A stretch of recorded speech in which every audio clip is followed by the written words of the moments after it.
Welcome back to the Alex Jones Show. I'm David Knight on this Tuesday, April 25th, 2017.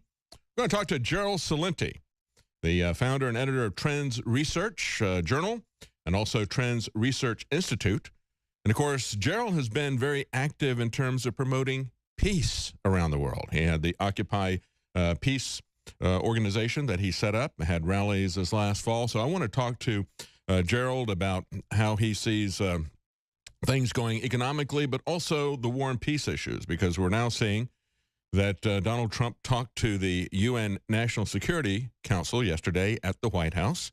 He'll be meeting, I think it's today, with all 100 senators from within the White House, again, talking about the North Korean situation. And Gerald, let's get your comments on that. Are you optimistic about this working out peacefully, or do you think this is something that they're pushing for war? You know, I've been hearing about North Korea just about all my life. I mean, this is a poor country. I think North Korea, didn't they invade Iraq because Saddam Hussein had weapons of mass destruction? That's right. Or Same playbook, isn't it? Or was it Libya because Gaddafi has to go? Or maybe it was Syria. I think that they started that with the Arab League. No, I know. North Korea's in Afghanistan for the longest war probably in their history. Oh, no, I think they just sent troops down to Somalia. I mean, this is a country of nothing. Yeah. So what this is, it's more war propaganda.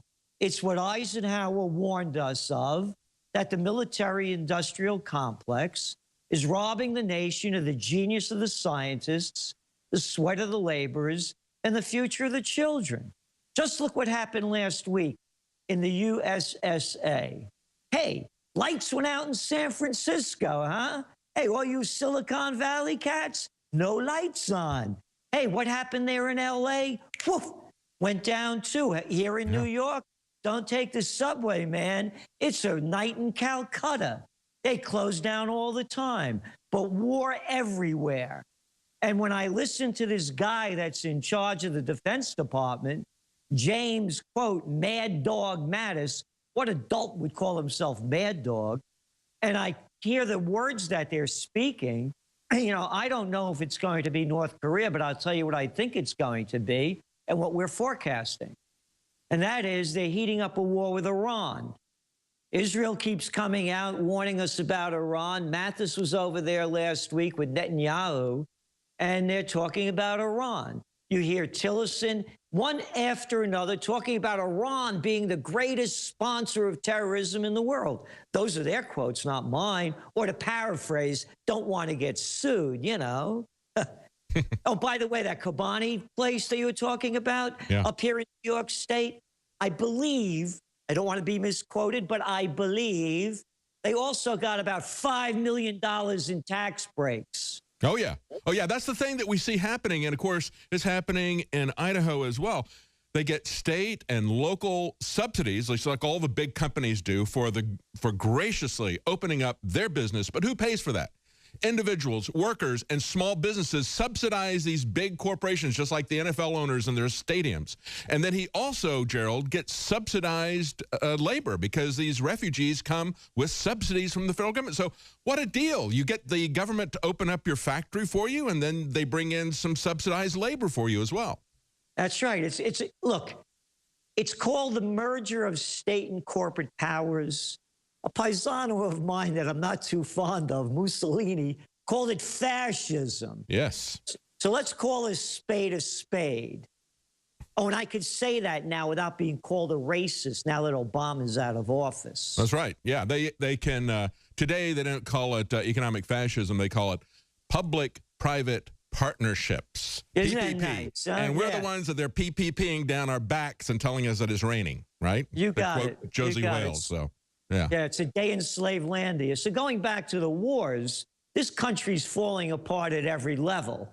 The stock market's not a reflection of what's going on. You guys know the facts. What, 51% of the working people in America with full-time jobs making $30,000 or less? You know the story. 5% of all the dough created since 2009 went to the 95% of all the money went to 5%. So what we're looking at is we're wasting the monies on war.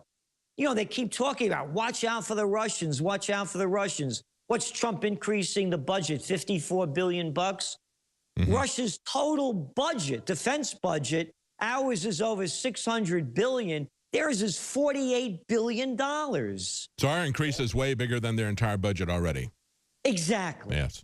Yes. So what we're seeing here is an escalation. All of a sudden, one day within 24 hours, whop, Sam, boom. Hey, let's send missiles into Syria. We'll show them. Hey, how about the mother of all bombs? And by the way, where's the father of all bombs? Who are they going to drop that one on? I mean, you can't make this stuff up. Yeah.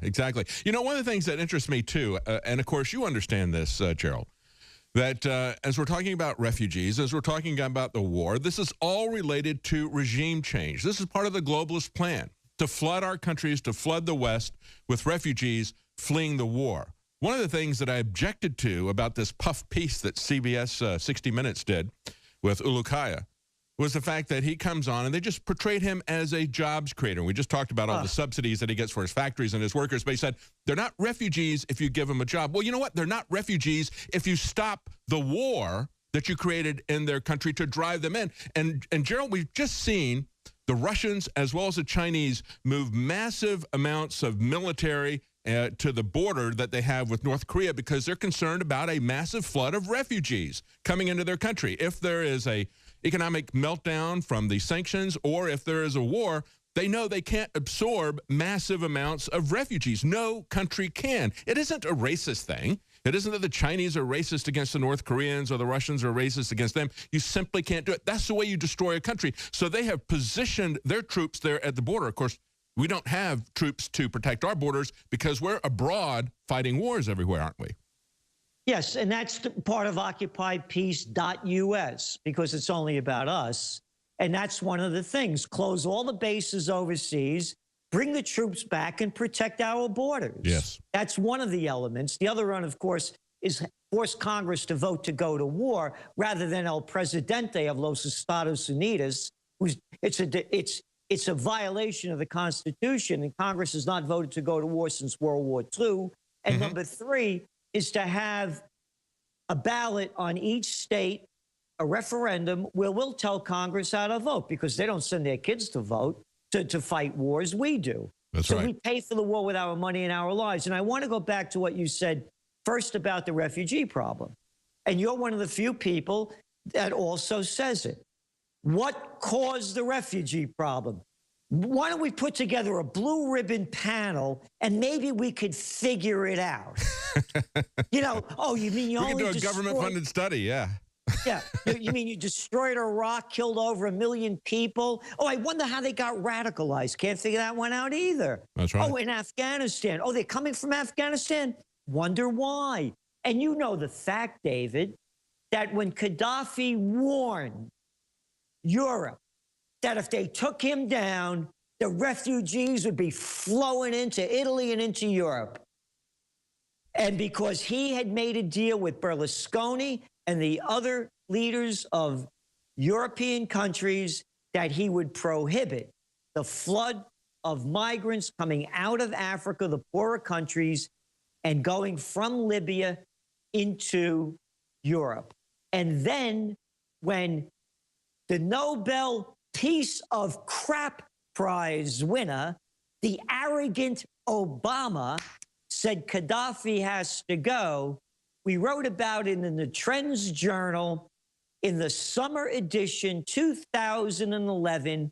Over 500,000 Libyans escaped the slaughter that those liberals are so sorry that the Obama and Hillary Clinton are gone that caused it. Oh, yeah. No one talks about how this happened. And one other point I'd like to make in what you said. It's not racist if you don't want refugees. Go back to the Great Depression. I mentioned how bad this country is doing for we, the little people who have to work for a living. when the Depression hit, they stopped everybody from coming in until the country rebuilt itself. We have 320 million people. We can't take care of our own. I got a great idea. Let's bring in another 100 million. Yes, yes. It's an engineered takedown. And as you point out, they knew this. They were warned by Gaddafi. And, of course, as this thing was going on, we have emails that WikiLeaks gave us where they're talking about the fact that fighters are coming into Libya. They're identifying people just by identifying them as being black and killing them. So you talk about Black Lives Matter. Well, it didn't really matter to Hillary Clinton or to Barack Obama when they wanted to do the takedown of Libya. They want to create chaos and war in these countries so they can create a flood of refugees and tell us there's nothing that can be done about it. We just have to bring these people in. So then they can create chaos and terrorism in our countries as well. That's what the whole plan is. That's what concerns me so much about this turnaround with the Trump administration. We didn't vote for this. We didn't vote for Lindsey Graham. But now Lindsey Graham is ecstatic about the government that he has. He says it's what he's wanted for 8 years. He's so excited about this. I'm very concerned about it. Quite frankly, I see Paul Wolfowitz very optimistic now about Trump. Elliot Abrams loves him. The only thing wrong with Trump, says Elliot Abrams, is he's got to get rid of Steve Bannon. So when I look at these things, it really concerns me the direction that they're going after making a very initial, a great start. I'm really worried about where this is going. Stay with us. We'll be right back with Gerald Celente.